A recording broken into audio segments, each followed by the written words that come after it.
Hello and welcome to The Security Strategist, where we have a weekly conversation with people impacting the enterprise tech landscape. My name is Alejandro Leal. I am an analyst at KuppingerCole, and I've been covering cybersecurity and digital identity topics over the past few years. Today, I would like to welcome to the podcast Arik. We're going to be having a very nice conversation. So welcome, Arik.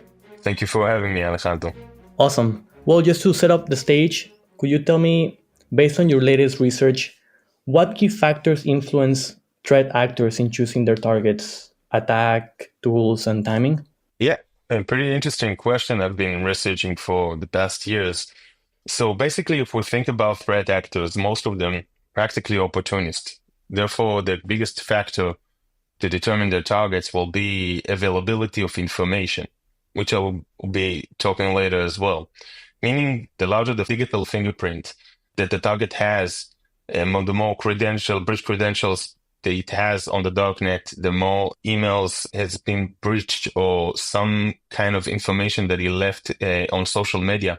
All of this, for the threat actor perspective, is an opportunity for a great phishing email that is based on something that is related to the target incentives, opportunity to do a credential stuffing and automated attack. So the more we are spending time on digital services, and we have digital transformation of all the services that we are using for the last 15 years, we are leaving a big trace behind of credentials and PII, personal information, that later on can be used. So the greatest factor, again, to sum it up, will be practically the information that is spread outside about us and the trace that we have from past services that we used in the past. Well, you talk about the digital footprint and how many of us have been using digital services for years, if not decades. Could you maybe elaborate more on how attackers gather this data and this intelligence from the victims to plan and then execute their attacks? And maybe you can also give us some recommendations on how to be more aware of these issues. Yeah. First, there is the problem of social media. Social media is the place in which nobody needs to interrogate us. We voluntarily share a lot of information about who we are, what we are, where we are at, the locations, check-ins. We are sharing those in real time through stories, through other platforms. And it's not like someone will deliberately trace you specifically. But if I have bots that monitor travelers and know exactly where they are, I can craft and tailor the perfect message that will make them click the wrong click. Basically, social media will be the place in which most of this PII is actually swims. And one interesting case that demonstrated is Strava. Strava is a very popular sports social media platform for athletes and people that like joggers and people that like to do a lot of sports and sports types, in which they share automatically performance, their last training results, locations. And it's been known for years and discussed in the security community. There are some inherited problem in the way this platform works, since it allows people to track celebrities. Even if the celebrity or the, political figure or public influencer is not using Strava, it's enough that one of his bodyguards and he's mapping his geolocation most of the time. Let's say a prime minister is traveling to another country and one of his security guards go for a jog exactly around his mansion where he stays.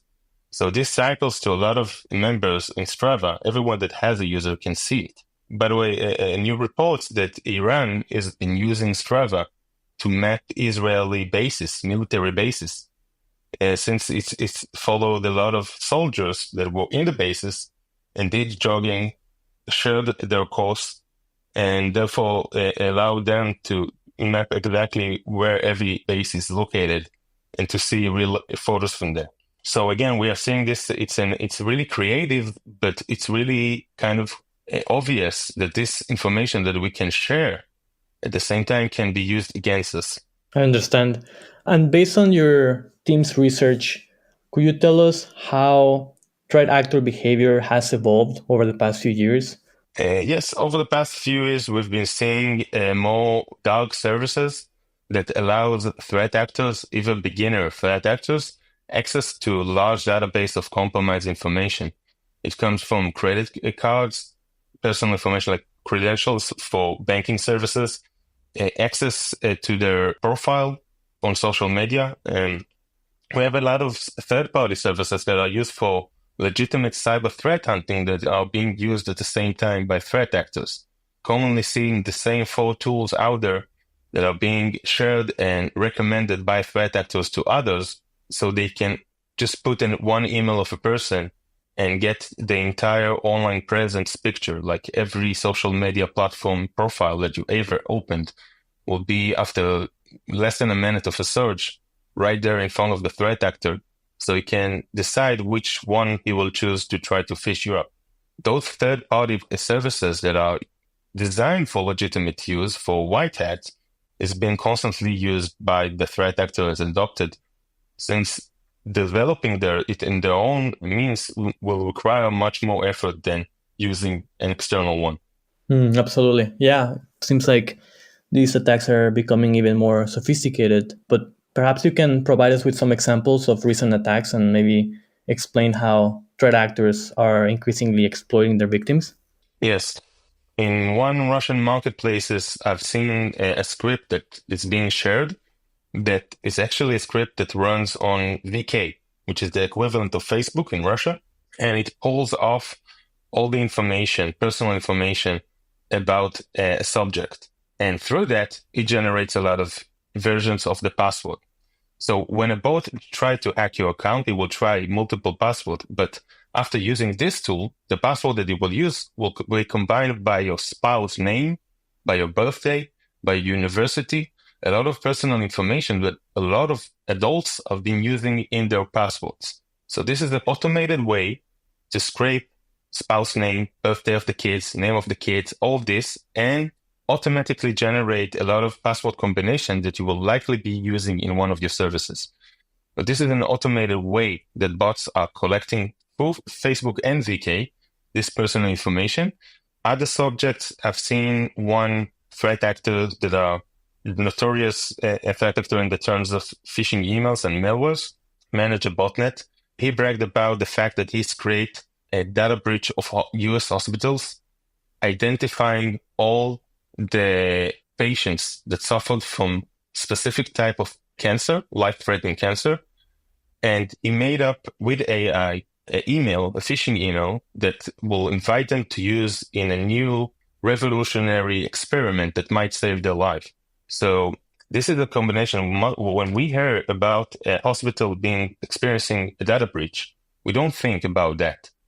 But those threat actors see this information as an opportunity to find and hyper-target specific victims, the ones that will provide them the highest success rate, of course. So even if you don't believe that you will ever press a phishing link, if you suffer from this medical condition and you will be offered by an email, it seems to be a legitimate one to be taking part of an experiment, you probably will press this.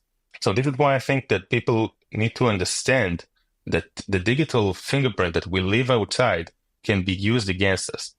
And there are several ways that we can counter this problem in order to minimize it. Yes, well, that's an ugly business. That example is a bit spooky. We were last week in this spooky season, so it's good that you're sharing with us these examples, even if they're really, really immoral. But maybe, holiday season is coming up.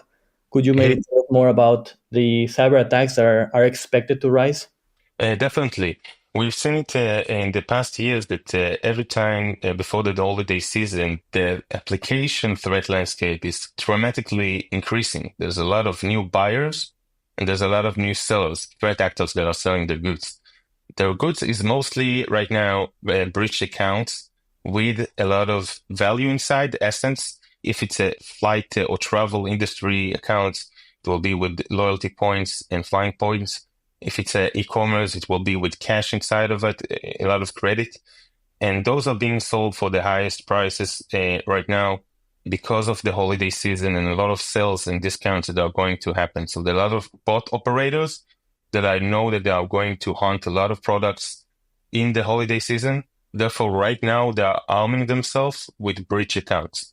Why breach accounts? Because it has a great credibility. Breach account was used by a human. Therefore, the company, the organization that owned the account sees this account as a human, a legitimate one, and it doesn't follow it or put detections as they do on new accounts. So both operators right now shopping in the way to the holiday season. And in terms of the users of us, like the possible victims, I would highly suggest if you sign up to a new website, always use a separate email, not your main email.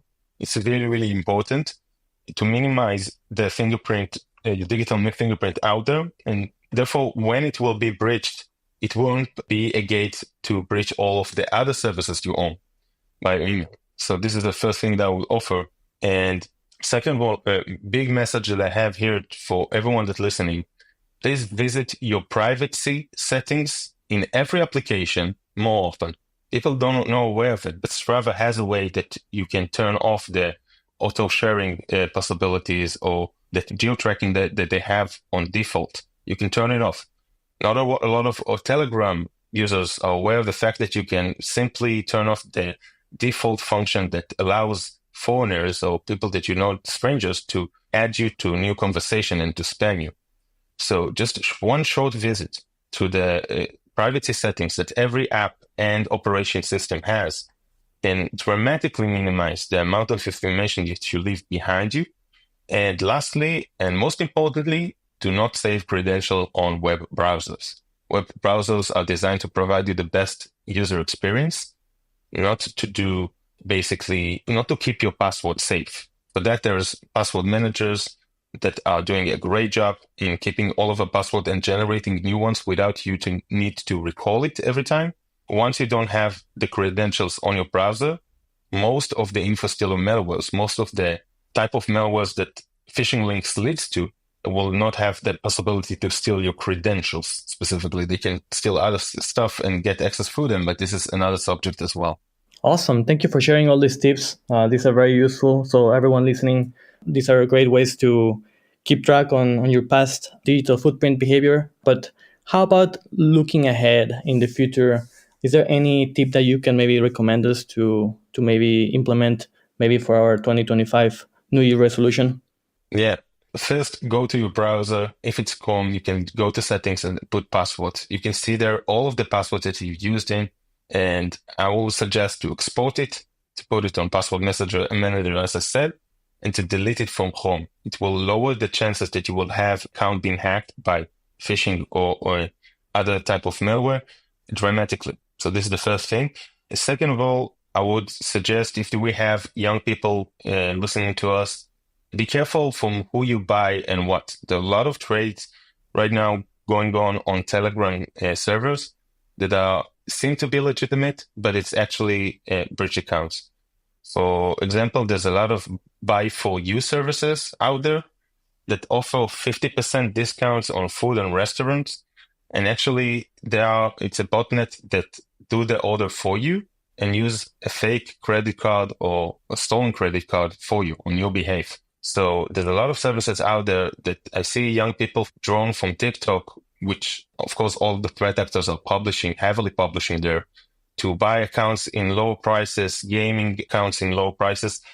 This most of the time it will be breach account or something that is really fishy. Like the old says, there's only a free cheese in a mousetrap. So basically it goes like this in digital versions as well.